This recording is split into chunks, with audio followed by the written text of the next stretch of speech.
The massive ship drifted silently through the void, its dark hull barely visible against the backdrop of endless space.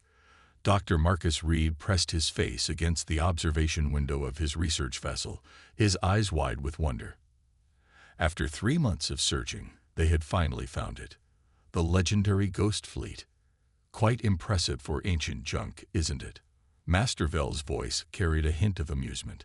The tall, blue-skinned alien stood behind Marcus, his 4 arms crossed over his chest. Though I must say, Dr. Reed, I fail to understand your fascination with these derelicts.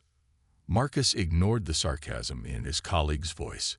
He had gotten used to it over the past year of working together on the Galactic Council's archaeological survey team. These ships are at least 2,000 years old, Master Vel. Just look at their size. They're bigger than anything we have today. Size means nothing without proper technology, Vel replied, waving one of his hands dismissively. Even the youngest spacefaring races today could build better vessels. The research ship's engines hummed quietly as they approached the ancient fleet. Dozens of massive warships floated in perfect formation, their dark shapes stretching for kilometers.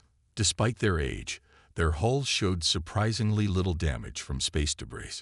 Captain, Marcus called out to their ship's commander. Can we get closer to the command vessel? The big one in the center. The captain, a reptilian being named Kex, nodded his scaled head. Moving in now, but we're keeping our distance until we complete all safety scans. As their ship drew closer, Marcus pulled out his tablet and started taking notes. The design of the vessels was unlike anything he had seen before. They were clearly warships, but their construction followed engineering principles he found oddly familiar. Look at these engine housings, he muttered, zooming in with the ship's cameras. The way they're arranged, it's almost like what? Vel asked, now showing a hint of curiosity. Like something humans would build.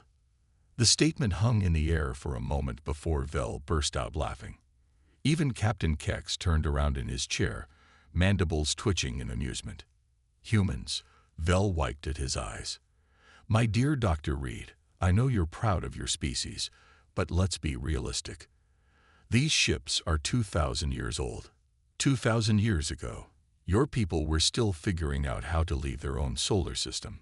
Marcus felt his face grow hot, but he stood his ground. That's what our records show, yes. But look at the design. The way the hull plates overlap, the positioning of the weapon ports, it all follows basic human engineering principles. Principles which humans learned from studying older races, Vel countered.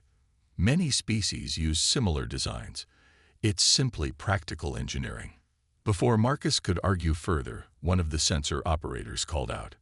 Sirs, we're picking up something strange from the command ship. There's still power running through some of its systems. This caught everyone's attention. Captain Kex leaned forward in his chair. That's impossible. Nothing could still be running after all this time.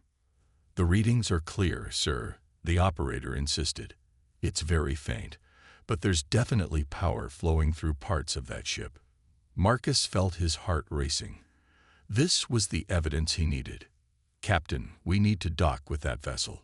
If there are still active systems, we might be able to access their database. Vel shook his head. This is highly irregular. We should report this to the Council first. The Council gave us full authority to investigate these ships, Marcus reminded them. Captain, please. This could be the discovery of the century. Captain Kex considered for a moment, then nodded slowly. We'll dock, but we follow all safety protocols. No exceptions. As their ship carefully maneuvered towards the ancient vessel's docking bay, Marcus couldn't contain his excitement. He knew he was right about this fleet. He could feel it in his bones. These ships held secrets, and he was going to prove to everyone that humanity was capable of far more than anyone had ever given them credit for. Little did any of them know. They were about to uncover something that would change the galaxy's understanding of human history forever. The airlock hissed open, releasing a cloud of stale air that had been trapped for centuries. Marcus switched on his suit lights and stepped into the ancient vessel, his heart pounding with excitement. Behind him, Master Vel and two security officers followed cautiously. The artificial gravity is still working, Marcus noted, feeling his boots stick to the deck. That shouldn't be possible after all this time. Vel checked his readings. Power levels are minimal, but stable. Someone built these systems to last. They moved through dark corridors, their lights revealing walls covered in strange markings. The security officers kept their weapons ready, though Marcus doubted they'd find any threats on a 2,000-year-old ghost ship. "Look at these corridors," Marcus said, running his gloved hand along the wall. "They're sized perfectly for human proportions. Not too tall, not too wide. Many species share similar size requirements." Vel countered, but his voice lacked its usual certainty. Something about this ship was making him uncomfortable. Their first surprising discovery came when they reached what appeared to be the crew quarters. The rooms were small, efficient, and undeniably designed for human-sized occupants. But it was what they found inside that made even Vel pause. "These are coffee cups," Marcus said, picking up a perfectly preserved mug from a desk. The material hadn't degraded at all. "And look at this chair. It's an actual human office chair design." Vel moved closer, his four arms working different scanning devices. "This material, I've never seen anything like it. It's some kind of composite that simply doesn't decay." They continued their exploration, finding more evidence with each step. The ship's layout followed logical patterns that Marcus recognized from modern human vessel designs. But the technology they found was far more advanced than anything that should have existed in that era. "This doesn't make sense," Vel muttered as they entered what appeared to be an engineering section. "These power conduits, they're using principles we only discovered 500 years ago. How could they exist in a ship this old?" Marcus was about to respond when one of the security officers called out, "Sirs, you need to see this." They rushed to where the officer stood in front of a massive door. Unlike the rest of the ship's dark surfaces, this door was made of a gleaming silver metal that looked brand new. Next to it was a control panel with familiar markings. "Those are letters," Marcus whispered. "English letters." The panel had a simple phrase etched into it. "Authorized personnel only." "Can you read it?" Vel asked, his previous skepticism replaced by genuine curiosity. Marcus nodded. It's ancient English, but still perfectly understandable. This was definitely made by humans. He reached out to touch the panel, and to everyone's surprise, it lit up with a soft blue glow. A quiet hum filled the corridor as dormant systems began to wake. "Impossible," Vel exclaimed. "The power readings are getting stronger. The ship is responding to your touch." A mechanical voice suddenly echoed through the corridor, making them all jump. "Human genetic signature detected. Beginning authentication process. It knows you're human." Vel stared at Marcus in disbelief. "The systems can still detect that." Marcus felt a slight tingling sensation as some kind of scan passed over him. This technology, it's not ancient at all. It's just been waiting for a human to return. The silver door began to slide open with a smooth, silent motion that no 2,000-year-old mechanism should have been capable of. Beyond it, lights were coming on, revealing a massive chamber filled with technology that looked more advanced than anything in their modern ships. "Dr. Reed," Vel said quietly, all traces of condescension gone from his voice, "I believe I owe you an apology. These ships, they're going to change everything we thought we knew about human history." As they stepped into the chamber, Marcus couldn't help but smile. This was just the beginning of their discoveries, and he had a feeling the biggest surprises were still to come. The chamber they entered was unlike anything they had expected. Clean, pristine workstations lined the walls, their screens springing to life as the team walked past. At the center of the room stood what could only be the ship's main command center. "This is impossible," Vel whispered, all four hands busy with different scanning devices. "These systems aren't just working. They're more advanced than our modern equipment. Marcus approached the central command station. The chair looked exactly like something from an old Earth spaceship, but the technology surrounding it was far beyond what humans were supposed to have back then. As he sat down, the entire station lit up with a soft blue glow. "Welcome, Commander." A calm voice spoke in perfect English. "Please state your authorization code." Marcus looked at Vel, who nodded encouragingly. I don't have an authorization code. I'm Dr. Marcus Reed, an archaeologist from Earth." There was a pause, then the voice spoke again. "Genetic verification confirmed. Emergency access protocol enabled. Warning: limited access granted to non-military personnel." Screens came to life all around them, displaying information in ancient English text. But what caught Marcus's eye was a small leather-bound book sitting on the console. It looked completely out of place among the advanced technology. "Is that a paper book?" one of the security officers asked in disbelief. Marcus carefully picked it up. The cover was made of real leather, preserved perfectly by whatever amazing technology had kept this ship intact. On the first page, written in neat handwriting, was a date: July 15, 2576. "That's nearly 2,000 years ago," Vel said, looking over Marcus's shoulder. "What does it say?" Marcus began to read aloud. "Captain's log, final entry. Tomorrow we seal the fleet. The threat is coming, but not for another 1,000 years. Our calculations are certain. We built these ships with technology we shouldn't have yet, using knowledge we weren't supposed to gain for centuries. The Council would never understand. They'd try to stop us, but we've seen what's coming. There's more," Marcus continued, his voice shaking with excitement. "We hide these ships today, knowing our descendants will find them when the time is right. The AI will wait for human DNA. The weapons will wait for human hands. We broke every rule of technological development to build this fleet, but we had no choice. They're coming. And when they arrive, humanity will need these ships." Vel's usual skepticism had completely vanished. But who is coming? What threat could be so great that your ancestors would do all this? Before Marcus could answer, alarms suddenly blared throughout the ship. Red lights flashed, and the AI's voice returned with urgency. "Warning. Long-range sensors activated. Threat detection protocols engaging." The main screen changed to show a star map. At the very edge of mapped space, something was moving. Multiple somethings. "These can't be real readings," Vel said, checking his own devices.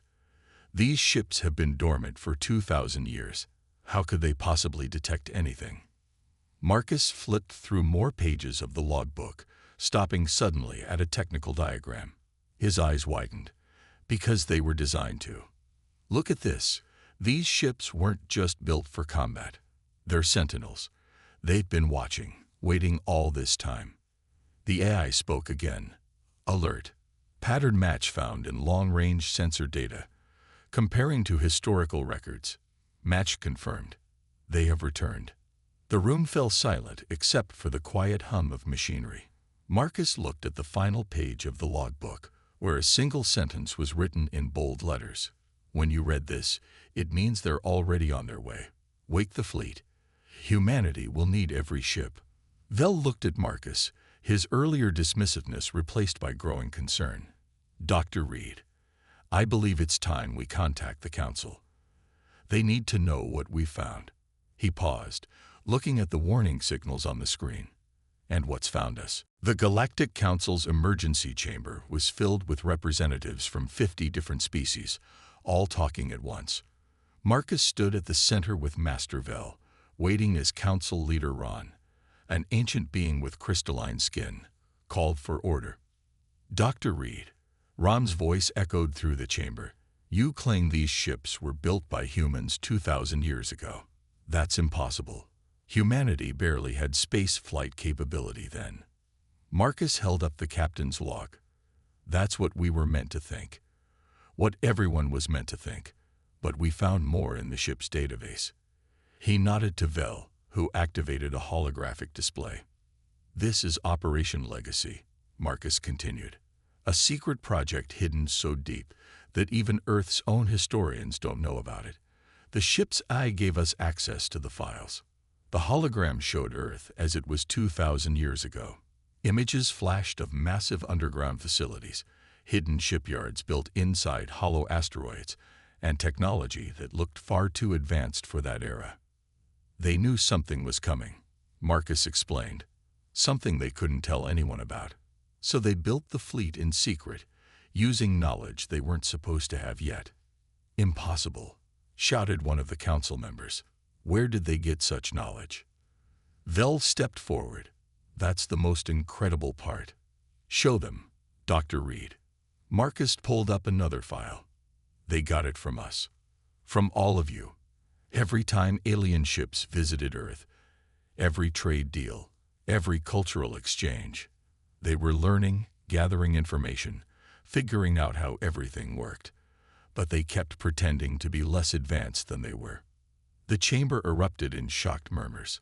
On the screens, they could see ancient humans acting amazed at basic space technology, while secretly building something far more advanced. "But why?" Council Leader Ron asked. "Why the deception?" "Because of this," Marcus said, bringing up the long-range sensor data from the fleet. "They detected something coming. Something that moves between galaxies, consuming everything in its path. The same thing that had already destroyed multiple galaxies before ours." The room fell silent as the data played out. The sensors showed massive objects moving through deep space, following a pattern that would bring them to the galaxy's edge within months. "Your ancestors knew about this threat," another council member demanded. "Why didn't they warn us?" "Because they needed time," Vel answered, surprising everyone by defending the humans. "Time to build the fleet, time to develop the right weapons. If they had told anyone, there would have been panic or worse. Someone might have tried to stop them." Marcus nodded. "The log explains it all. They knew that if they revealed their true capabilities, it would cause chaos. Some species would feel threatened, others would demand the technology for themselves. The project would never have succeeded. So they hid it all," Vel continued. "Built a fleet more advanced than anything we have even today, then hid it where it would be found when needed. They knew exactly when the threat would arrive." The council chamber's main screen suddenly lit up with an emergency signal. A border patrol officer appeared, his expression grim. "Council leaders," the officer reported, "we're detecting multiple unknown objects entering the galaxy. They're massive. Nothing like we've ever seen before." Marcus opened the captain's log to its final pages. Listen to what they wrote. "To those who find this fleet, what's coming cannot be stopped by conventional weapons. We built these ships with one purpose: to fight an enemy that doesn't think like us, doesn't fight like us, and cannot be reasoned with. Everything about these ships, from their seemingly primitive design to their advanced AI, was created specifically to combat this threat." Council Leader Ron's crystalline form shimmered with concern. "How many ships are in the fleet, Dr. Reed?" 10,000, Marcus answered. 10,000 ships, built by our ancestors, just waiting for this moment." He looked around the chamber. "The question is, will you let us wake them?" The first attack came without warning. The Council's most advanced defense fleet, stationed at the galaxy's edge, disappeared in a flash of strange light. The second fleet lasted only minutes longer. Marcus watched from the Council's command center as the tactical display showed more enemy ships entering the galaxy. They moved in ways that defied normal space travel, ignoring gravitational fields and traveling at impossible speeds. "Our weapons aren't even touching them," a military commander reported, his scaled face pale with worry. "Energy weapons pass right through their shields. Physical projectiles vanish before impact. We've lost contact with 3 more systems." Council Leader Ron's crystalline form flickered with distress. "How many of our ships remain?" "Less than half of the combined fleet," the commander replied. "Whatever these things are, they're unlike anything we've ever fought." Master Vel burst into the command center, all four arms carrying different data tablets. Dr. Reed, the logs from the ancient fleet. You need to see this now. Marcus took one of the tablets. On it was a detailed analysis of the enemy's weapons and defenses, written 2,000 years ago. They knew, he whispered. They knew exactly what we'd be facing. Look at these designs, Vel pointed to the screen. The ancient fleet's weapons aren't what we thought. They're not primitive at all. They're specifically engineered to fight these beings. Another flash on the tactical display showed the loss of yet another defensive position. The enemy ships were moving faster now, pushing deeper into populated systems. Panic was spreading across the galaxy. We need to wake the fleet, Marcus said, turning to Council Leader Ron. Every moment we wait, more people die. The Council has voted, Ron replied, his voice heavy. We grant humanity full authority to activate their ancient vessels. Whatever secrets your ancestors hid, whatever powers they developed, we need them now. Marcus was already moving. Vel, come with me. We need to get back to the command ship. He paused at the door. And we'll need a fast transport. The enemy will reach the fleet's location in less than 10 hours. They raced through the Council station towards the docking bay. Around them, emergency alerts blared as more reports of destruction came in. The enemy ships were now attacking civilian worlds, their strange weapons cutting through planetary defenses like they weren't even there. How did your ancestors know? Vel asked as they boarded a high-speed shuttle. How could they have predicted this so accurately? Marcus pulled out the captain's log, turning to pages he hadn't shown the Council. Because it happened before. Humanity wasn't just building weapons. They were building a warning system.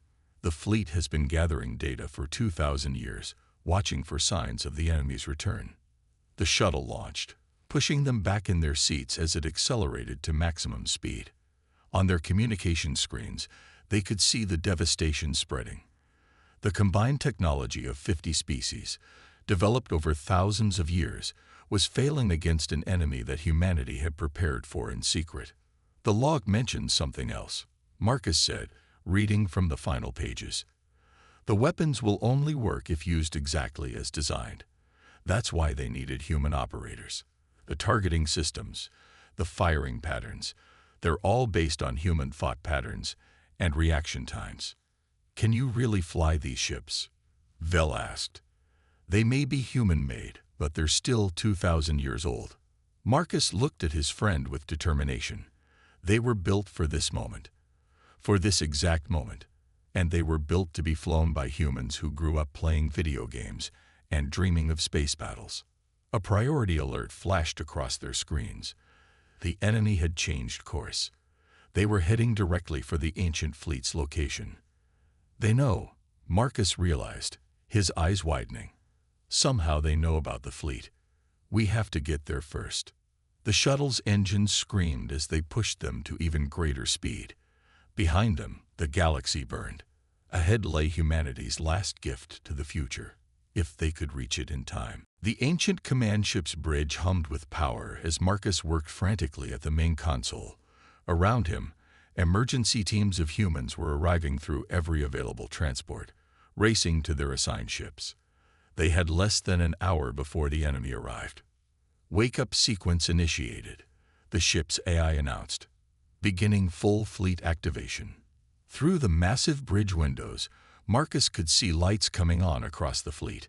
10,000 ships, each one larger than any modern vessel, powering up after 2,000 years of sleep. The sight was both beautiful and terrifying. They're coming in faster than we expected, Vel reported from his station, all four arms moving across different control panels. The enemy destroyed 3 more systems in the last hour. Their technology. It's like they can bend space itself. Marcus nodded, remembering what he'd read in the captain's log. That's exactly what they do. That's why our ancestors built these ships the way they did. He pulled up the weapon systems, showing Vel the displays. Look at these cannons. They don't fire energy or normal projectiles. What are they then? Space anchors, Marcus explained. The enemy bends space to move and fight. These weapons lock space in place around them. They can't bend what we've anchored. A warning alarm blared through the ship.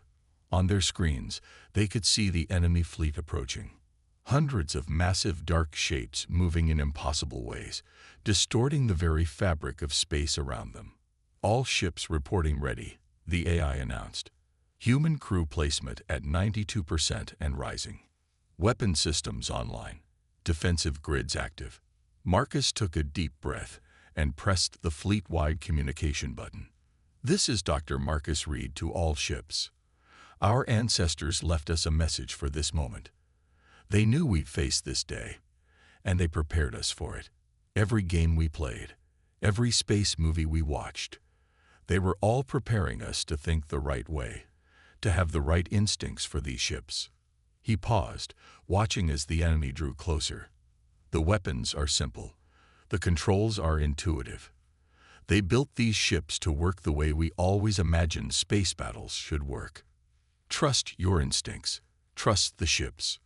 Trust what humanity built for us. The enemy fleet appeared at the edge of their sensor range. Their strange ships seemed to twist reality around them, making it hard to look at them directly. They're launching their first attack, Vel shouted. All ships, battle formation Alpha. Marcus commanded, remembering the patterns described in the log. Remember your training. These ships might be ancient, but they're built to fight exactly this enemy. The ancient fleet moved with surprising grace, spreading out into a complex three-dimensional pattern that the captain's log had described. As the enemy's first wave of strange energy weapons approached, Marcus gave the order they'd all been waiting for. Launch space anchors. Lock down their movement corridors. 10,000 ships fired at once. Instead of beams or projectiles, they launched what looked like small dark points of light. Where these points hit space, reality seemed to crystallize, becoming fixed and unmovable.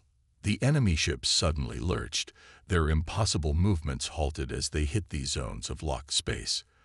For the first time, they were forced to move normally, bound by the same rules as everything else. It's working, Vel exclaimed. Their space-bending technology. They can't use it. Marcus watched as the first wave of enemy ships struggled against the anchor points. Now for Phase 2. All ships, prepare main weapons. Remember what the log said. They'll be vulnerable for exactly 8 seconds after their first attempt to break free. The enemy ships were firing back now, their weapons still deadly even without their space-bending abilities. Several human ships took hits, their ancient but powerful shields flaring. This is why humanity built this fleet, Marcus said quietly, watching the battle unfold. Not just the ships, but the way we think, the way we fight. We're about to show them why you should never underestimate human ingenuity. The enemy ships began their attempt to break free, exactly as the log had predicted. Marcus's hand hovered over the weapon's control. All ships, stand by for synchronized attack. Show them what humanity has been waiting 2,000 years to deliver. Fire everything, Marcus commanded. 10,000 human ships launched their attack simultaneously, their weapons blazing with a precision 2,000 years in the making. The enemy ships, trapped by the space anchors and unable to use their reality-bending powers, took the full force of the assault. Their previously impenetrable defenses meant nothing against weapons specifically designed to destroy them. Direct hits across all targets, Vel reported excitedly. Their shields are failing. They're actually failing. The ancient fleet moved in perfect coordination, executing battle plans laid down centuries ago. Each ship knew exactly where to be, exactly when to fire, creating an intricate dance of destruction that the enemy couldn't counter. Second wave incoming, someone shouted. More enemy ships appeared, twisting through space in their impossible way. But now, the humans were ready. Pattern Beta, Marcus ordered, remembering the battle plans from the captain's log. Spread the anchor points wide. Let's show them why humanity spent 2,000 years preparing for this moment. The fleet split into smaller groups, each one launching space anchors in carefully calculated patterns. The enemy ships flew right into the trap, their movement suddenly restricted as space itself became solid around them. On the main view screen, Marcus could see the Council's emergency broadcast. Representatives from 50 species watched in amazement as the ancient human fleet, once dismissed as primitive derelicts, systematically took apart an enemy that had overwhelmed their most advanced technology. "Look at how they move." Council Leader Ron's voice came through the command channel. "The human ships, they're not just fighting, they're dancing. Every move calculated, every shot timed perfectly."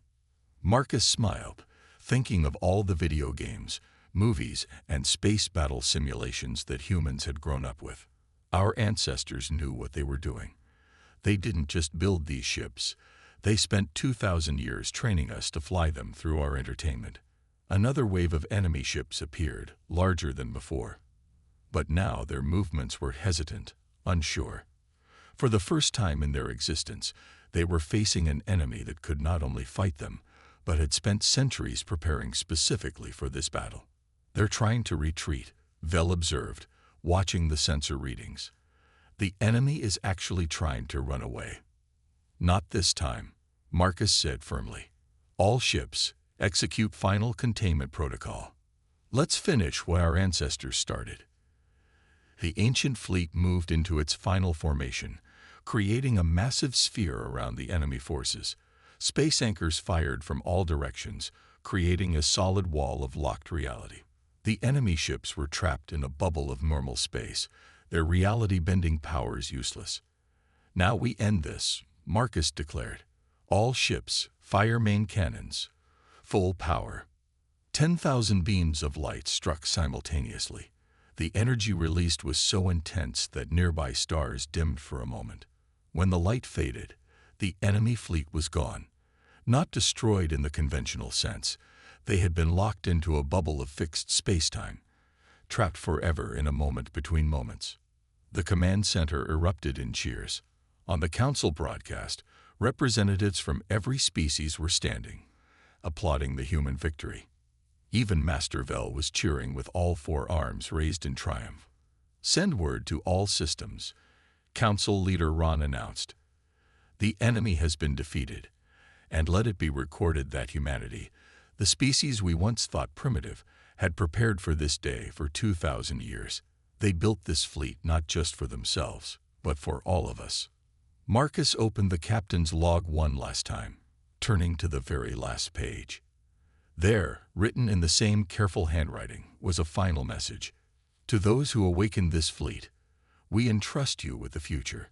We hid our true capabilities, worked in secret, and waited patiently, all for this moment. Now the galaxy knows what humanity is truly capable of. Use this knowledge wisely." As Marcus looked out at the massive fleet of ancient ships, now the most powerful force in the galaxy, he couldn't help but smile. They had laughed at the ancient fleet until they realized humans built it. Now, they would never laugh at humanity again.